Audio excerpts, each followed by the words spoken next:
Good morning. We are live this Tuesday morning. We have a repeat guest. You are my first repeat guest, Elisa. You are Oh, also one of wonderful. my first guests.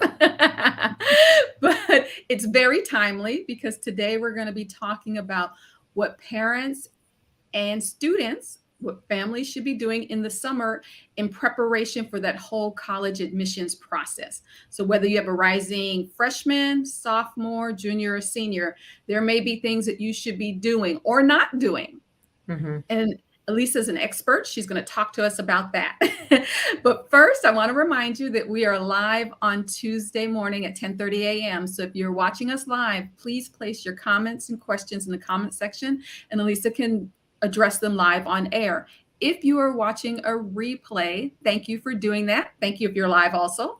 But Elisa won't be able to address your comments. You can dialogue with other people who are watching replays and access anything, any resources that will be in the comment section to help you further the discussion at home. I also want to say, speaking of the comment section, welcome back, Jessica, behind the scenes expert. She's the amazing Jessica, and she has been on vacation. She just popped Elisa's website up in the comment section, and we are so happy to have her back. Now, Elisa, welcome. Thank you for coming. Thank you for having me. I'm so excited that I get to be a repeat. So hopefully I can continue to offer that to you. I love it. And thank you for those of you that are joining us, as Kamara said. Why don't we start with tell us a little bit about yourself and your work, and then we'll jump into these summer projects that should be happening. Yeah, so I am actually I originally went to school to study computer science, server-side software development, and very quickly found that for me, that wasn't necessarily my passion, but that young people were my passion, and figuring out and helping them and coaching them with figuring out what they wanted to do was something that I really enjoyed. And so I went on to become a school counselor. And in 2010, I opened my business, Access to Admission. And that business is really just all around supporting families and young adults and teens with what's next for them. So whatever what's next is. So what's next for them, whether that be high school transition, the bulk of the work is college admissions and scholarships and getting into competitive schools for admission, and then also retention and success in college. So yeah, that's what Access to Admission is about. Wonderful. I love that retention and success because sometimes we think, you get in and but that's just another beginning. Absolutely. Absolutely. So important. There's been a lot of work over the years in various communities around acceptance to school, but then we started finding that we were encouraging kids, and almost you go in almost every classroom, and most of the hands will raise and say that students are interested in going to college. And so I love the work and helping them to get in, because there's definitely some work there that needs to be done in supporting that. But we also are finding that we have to continue that work when they get into school and check in on our young people and provide resources and support for them while they're in school so that they graduate. The worst thing that can happen is that we get our students in and then they pay all money or they have loans and they don't graduate. And so part of my mission is that we have our students graduating in higher numbers for those that even do get accepted. I love that. Thank you. I have a list of questions. It's like a scroll. There's never ending questions around this topic. But before we get to any of those, why don't you tell us, break it down by academic year, high school year, what we should be doing during the summer, what parents should be doing, students should be doing, families together in preparation for the college admissions process. I love that. So my motto is that it's never too early to start the admissions process, and it's also never too late. So I have an 8-year-old and a 9-year-old, and they have been on college visits, not because I told them that they have to go to college, but because as we were going on family vacations over the years, we were really intentional about noticing what schools were in the area and actually exposing them to those colleges at a very early age. So my sons will tell you what schools they want to go to right now. I don't know if that'll change over the years, but it's a fun part of just hearing them talk about college and their goals and why. And it's a very low pressure thing. So for sure, you can start this. It doesn't matter what age your students are, just talking about like, oh, that campus is not far away, or we're going to drive by that school on our road trip this summer. Let's just drive through. It doesn't even have to be an official visit. So that's something that you can incorporate to your family travel this summer for sure. But really getting into the nitty gritty with our rising ninth graders, we want those students to have foundation. They're going to be transitioning from middle school to high school in most cases. Some students will continue on maybe in a private school setting or a charter school setting that has both middle and high school, but things change about ninth grade. And so having that conversation is really important, but not to, again, we don't want to add a lot of pressure to students, but really think about it in a positive way. You know what? It's a clean slate. Colleges aren't going to look at your grades from middle school. They're looking at those grades from high school. And so how do we best prepare our teens that are moving into the high school environment? And that's to get them excited about high school. So let's get on the school websites. Let's find out what extracurricular activities they may be able to look forward to other than just getting those good grades when they get there, and really encouraging them to find something that they just want to try. Your students may not know what they're interested in, and that's the best part. And so with a rising ninth grader, we want to absolutely just encourage them to explore. We want them to have foundation. And so what classes and subject areas may be a little scary for your students, or the way I like to put it when we're coaching students is we think about what is the weak muscle for your student. I know for me, my arms are really weak. And so the first thing when I want to exercise, the first thing I want to do is jog because I love it. But that's not working on my weak muscle, my arms. And so I have to kind of be intentional about doing push-ups and doing things that are really for the areas that are weaker. So for you, for your students, you really want to think about, okay, if math is kind of a struggle, how can we turn this around for our student? And maybe we should invest in support for math even before they get into the classroom, and thinking about just exposing them just a little bit more to work that muscle that may be a little weaker for them. If they don't enjoy reading, let's encourage that, because we know that vocabulary is something that is still very important for the college admission process and in high school, and developing their vocabulary through reading and finding books that they enjoy. So for sure, being intentional about getting excited about high school, but then also like working on those weaker areas. For our rising 10th grade and 11th grade students, I would say that it's a little similar. Exposure, career exposure, getting them involved in summer enrichment programs that are allowing them to really figure out things that they enjoy that may impact them for the rest of their life. They may figure out, I absolutely don't want to be an engineer, or they may figure out, I absolutely do want to be a biomedical engineer. And they figure that out because they've done a summer program. Don't forget that when a student does a summer program and you're talking to them, don't get upset if they don't like what they've been experiencing. That's one of the best things, to be able to confidently say, that's not for me because I've tried it, versus saying that I actually found that I really do like something also because I tried it. And so having those opportunities for your students is super important. And don't worry about if finances are an issue. You know, there's a lot of people that wouldn't mind your student coming to shadow, even just for one day, to get an idea of the kind of things that they do. So exposure is super important for your rising 10th graders and even 11th grade. For those rising seniors, of course, it's green light go.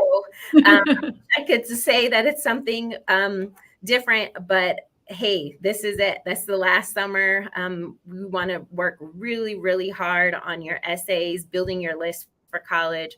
At this point, you've really got to have something solidified about who you are, because you've done all that work in 9th grade and 10th grade and exposure, and you kind of are confident about certain things. And so a rising senior is working on all of those things on paper and putting everything together, their academic profile, this summer before their senior year.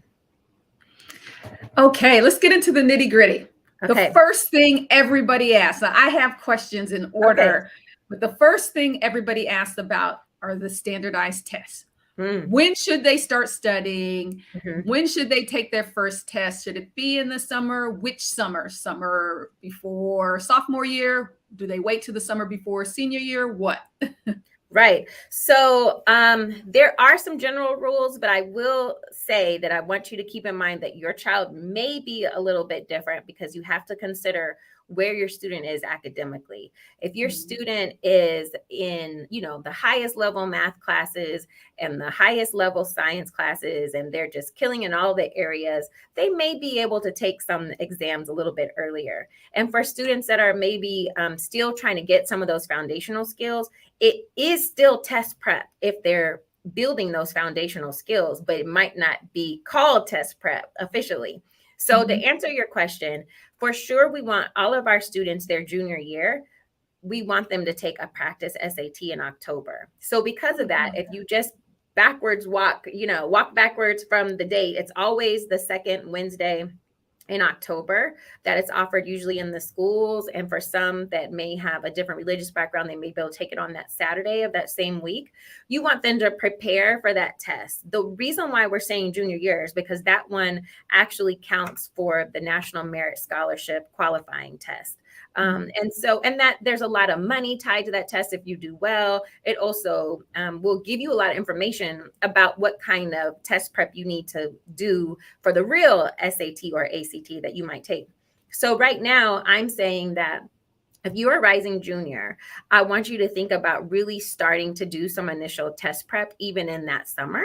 But Mhm. for sure, by the fall, really engaging in some study time to prepare for that October test. For our ninth and 10th graders, I don't really want them to be thinking about test prep in the way that in a traditional way. I want them to think about building their foundational skills of the subjects that they're taking, because those things are going to in turn for sure assist them in doing well and being successful on that test later. For rising seniors, they should be wrapping up their goals for their test prep. Now, for Mhm. all grade levels, we want to kind of know, like, what are my goals? Where can I improve on my test prep? And so probably something that students can do in the summer is go back to those PSATs they took in ninth grade, 10th grade, and some have taken in middle school. Pull those score reports and actually look at what area of the test that they need to improve on, because on the exams, they tell you, you know what? 3 out of 5 questions that related to, and I'm not a math person, but Yeah. I'll say something related to algebraic equations or something like that. Those are programs, or I'm sorry, problems that your student actually needs to work on. And so that will give you some idea of what area they actually should focus on. So look at the actual score report, not just the score. A lot of times we look at the score and then we make assumptions about why we didn't do well, but they actually give you all the data. You just have to look at it and you can see what types of questions you are doing really well on, and what types of questions you're really falling short on. And a lot of times for our gifted students, they have not been doing that math from 8th and ninth grade in so long because they're Mhm. advanced, that it's really that they have forgotten some of the basic math that they can absolutely do. It's just that they're so advanced. And so going Mhm. back and kind of being reminded and reviewing some of that Mhm. early math foundational stuff is super important. I love that, going back and seeing to the score reports from previous tests. It doesn't have to be the exact test that they're going to take in preparation for college admissions, Right. and also reviewing, because these tests are cumulative knowledge. So you got to remember that to review. Right. That's something that's handy. It's doable in the summer. Another big question from families about summertime preparation for the college admissions process is, what should my kid be doing? There are all these paid to play Mhm, mhm, camps and mhm, programs and stuff. mhm, What's going to build their resume or mhm. brag sheet, they call it Right. sometimes? What's going to make them stand out? Is there any one, two, or three answers to Right. that? So I'm of the belief that I want students to confidently be proud of who they are and what they've discovered about themselves. And so sometimes if we do things just to build a list, that's not really bringing the joy that you want them to experience when it comes Mhm. to um, deciding what they want to study for college and then ultimately their career. Because remember, we're it going to college is not the end goal. We say it like that as parents. I do the same thing with my Mhm. kids. We say it, but it's not. We really want them to live exciting, fruitful lives where they are working in a field that they truly enjoy. And so part of our job, it's really hard, but part of our job as parents is to give them the opportunity to figure that out. Mhm. So, if there is a pay to play program, so something where it's not a competitive admission process to get into the program, if you have the resources, then they're going to let you in. Mhm. That's what we mean by pay to play. If you are going to do one of those programs, are you doing it just to check something off the list, or is the student doing it because they really are interested in whatever that program has to offer, which could Mhm. then in turn be very useful for them for their brag sheet and their resume because they're discovering something about themselves. Mhm. On the other hand, for the students, you don't need to do a paid to play program, right? Like you could Mhm. actually, there are a lot of programs that will offer financial aid, colleges that'll offer summer programs. Google is your friend. You can find some great summer programs at college campuses that would give career exposure, leadership exposure, or just give students an opportunity to explore even other cultures and other countries or to take college level coursework in the summer. So I have some students that are going overseas this year that are taking high academic programs, but they're doing it in a different cultural perspective than if they were to remain in the United States.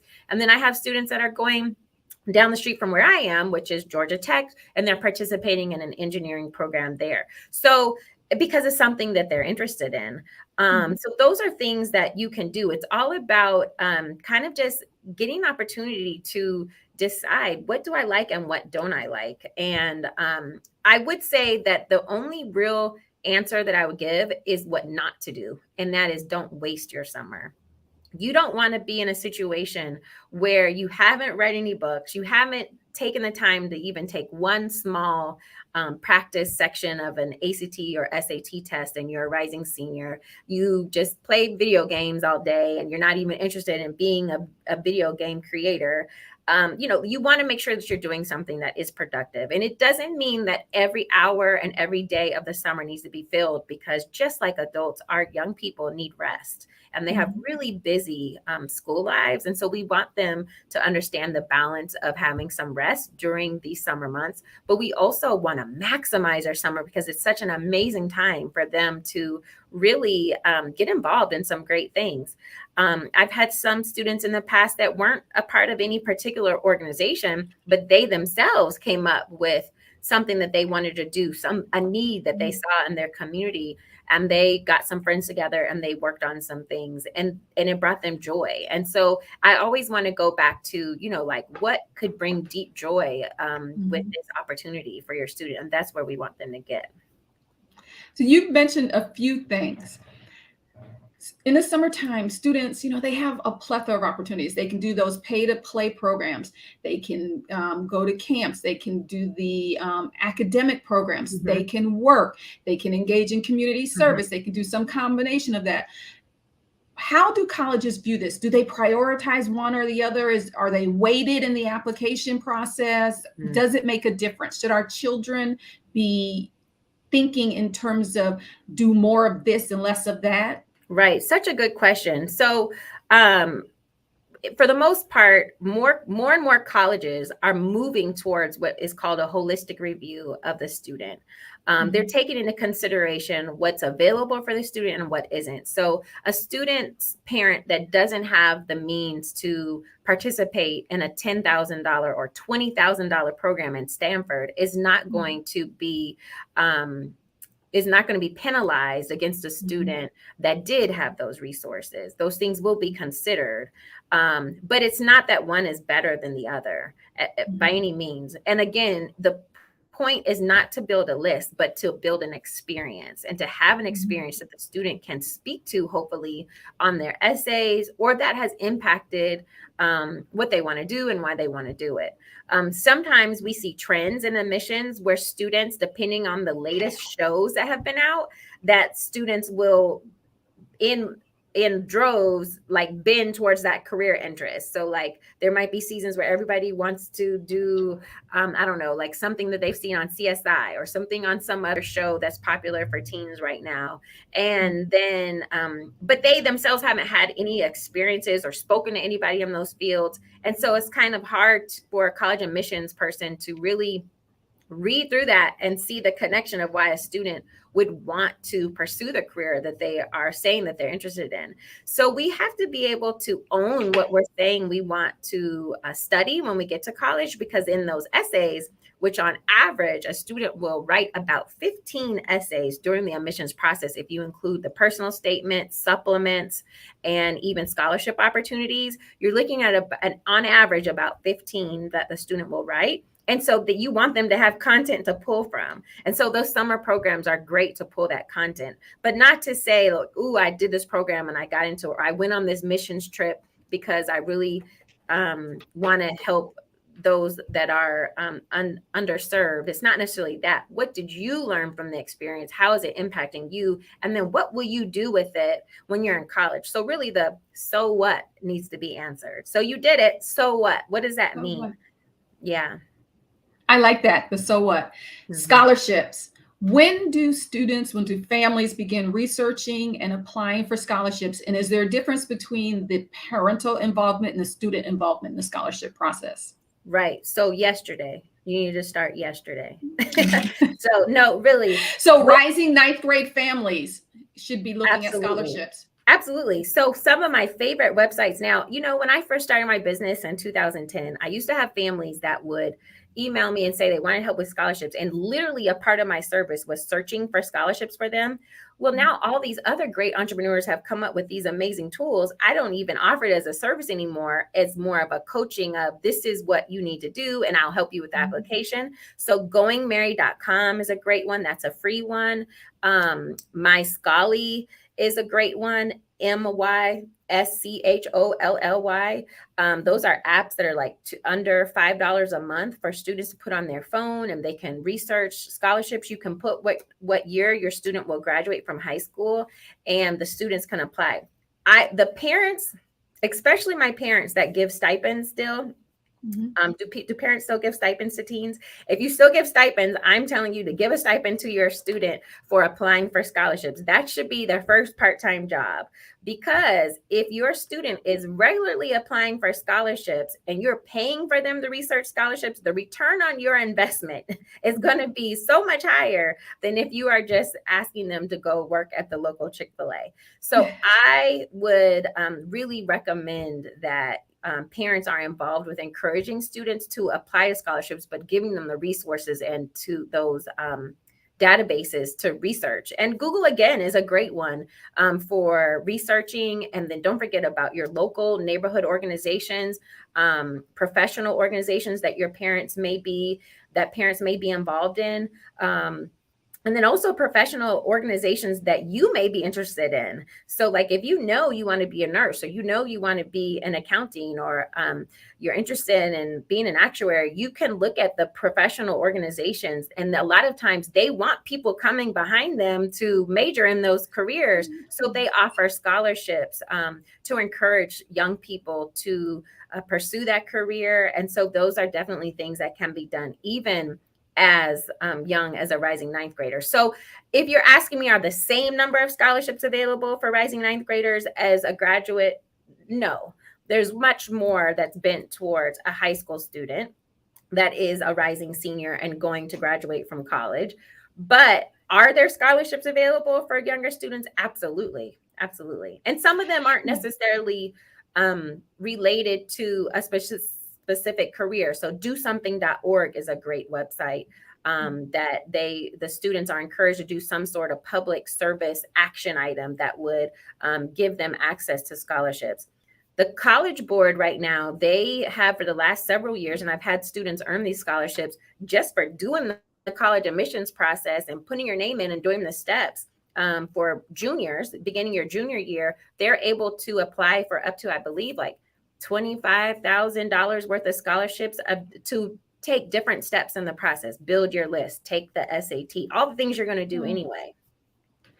Now, how does it work with a rising 9th or 10th grader if they receive the scholarship? Does the money come to them and they just put it in a pot, or is it held for the time when they are enrolled in college and then it's forwarded? Right. What if they don't go to college, because that's a few years before they've made the decision?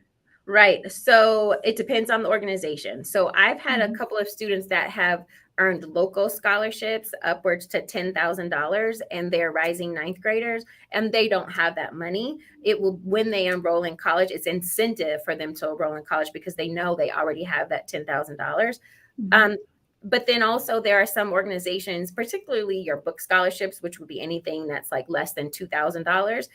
But those things add up. And that sometimes those checks are written to the student. And so that's when parents need to come in, make sure we've got a bank account and have that set aside, and then it really can be used towards that. But some scholarships don't have a stipulation that you are going to college. It's really, you may know that it's a scholarship for going to college, but you are earning the money because you won a contest. Okay. We're coming to the end of our time, not the end of my questions, but the end of our time. So I want to make sure, is there anything that we haven't touched upon that you think people should know, families should know about summer preparation for the college admissions process? I would just say that even though it feels like it's not a buyer's market, it is, and you're the buyer. There are way more colleges out there than we realize, and that there are colleges that will be a fit for your student. So breathe, take some time to rest, but then also be intentional this summer about what's best for you and your student. And what's best for one child may not be what's best for your other child. And so keeping that in mind, that it's super important. So we heard 9th grade, setting foundations, identifying what you like, what you think you want to do in high school, clubs, activities, etc. Any if you have elective courses. At any time, if you're in an area, virtually or in person, visit a college at any time. Right, our rising juniors, you're thinking test. You're narrowing your list down, and you're thinking test. Correct. And then it's all systems go if you're a rising senior, and you already know that if you're raising a rising senior, we don't have to tell you that. And and at all of these stages, you can begin the scholarship application process. Correct. Kamira, I may have a job for you. You did that perfectly. Oh, good. I wanted to make sure we got it all in.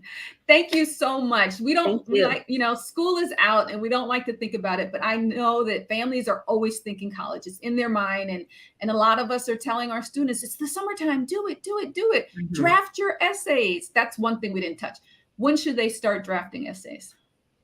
When you work with me at any stage, we're going to work on at least a draft of essays and just brainstorming those things, even if you're just a rising 9th grader. But officially, you want to start your junior year to really solidify your voice and have that solidified by the time you're entering your senior year.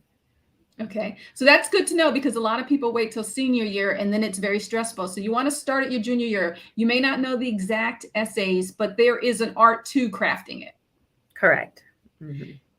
I want you to talk about your company one more time, because I'm not sure we pointed out that you also do virtual coaching. So if you're not anywhere near Elisa, you still can benefit from her services. So absolutely. Yes. So we have virtual coaches that are available to support students, and we provide one-on-one coaching, and we help them with all areas of admissions and academic life coaching, from rising 9th graders all the way up to the rising senior. Thank you. This was very helpful. I hope that it takes some of the stress off of some families there who are worrying about this college admissions process, worrying about the numbers game, whether it's the finances or the numbers of how many admitted students there are, because there's a lot of stuff going on. But if you break it down year by year, summer by summer, it's doable. That's right. And just remember, one step forward is a step forward. So just take one step if it's overwhelming. I love that. One step forward is a step forward. Tomorrow, thank you, Elisa. We really appreciate your time with us. Thank you. Tomorrow, we have Coffee with Jen and Sharon. That's going to be a lot of fun. They are moms who've either raised teens or are currently raising a teen, and they have a lot to say about it. So you want to be here 10:30 a.m. Eastern time, same platforms that you're on now tomorrow, Wednesday. Bring your coffee or tea. Thank you for joining us today. Bye-bye.